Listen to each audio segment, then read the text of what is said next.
අවිස්සාවේල්ලේ පැරණි රබර් වත්තක කෙළවරක තියෙන සොහොන් පිට්ටනිය ගැන ගම් අතර තිබුණේ ලොකු බියක්.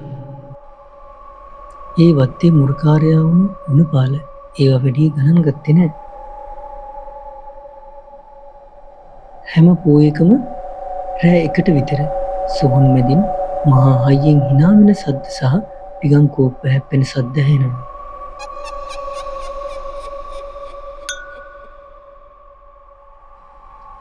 මුලින්ම ගුණපාල හිතුවේ මේ හොරෙන් අරක්කු බොන සෙට් එකකගේ වැඩක් කියලා. එක් පොහොය දවසක ගුණපාල තීරණය කරා මේක බලන්න යන්න. ඔහු රබර් ගස් දෙකක් අස්සෙන් රිංගලා සොහොන් පිට්ටනිය ගාවට යද්දී දැක්කා පුදුම දසුනක්. සොහොන් කොත් දෙකක් මැද විශාල ලී මේසයක් තිබුණා.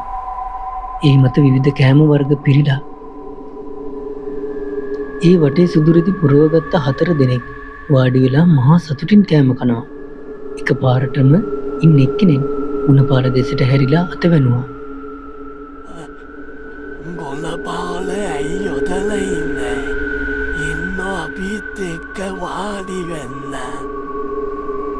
ඒ කටහඬ ඇහුණාම ගුණපාලට දැනුනේ මුළු ඇඟීම අයිස් වෙලා සීතල වෙලා යනවා වගේ.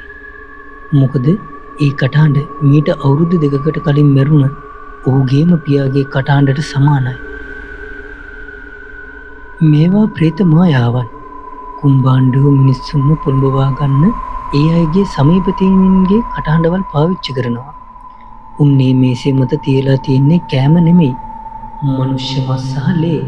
කවුරු හරි ඒ මේසෙන් බත් පංගුවක් හරි කෑවොත් ඔහුගේ ආත්මය සදාටම උන්ගේ වහලෙක් වෙනවා. බීසුණු අවසානයක් තමයි ඌට ඉතුරු වෙන්නේ. ගුරුන්වහන්සේ ඉදාර සොහොන් පිට්ටනිය වටා මන්ත්‍ර කරපු ගුණියම් කූරු 4ක් ගැහුවා.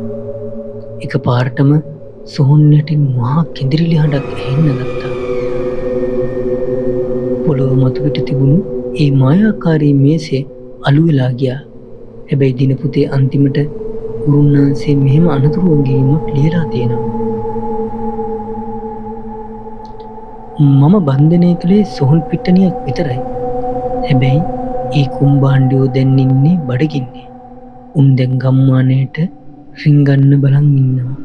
රැට කවුරු හරි ඔයාලගේ නම කියලා කන්න කතා කළොත් කවදාවත් ඒ දෙසට බලන්න එපා. මොකද උන් ඉන්නේ ඔයාගේ මස් වලට කෙලාලා.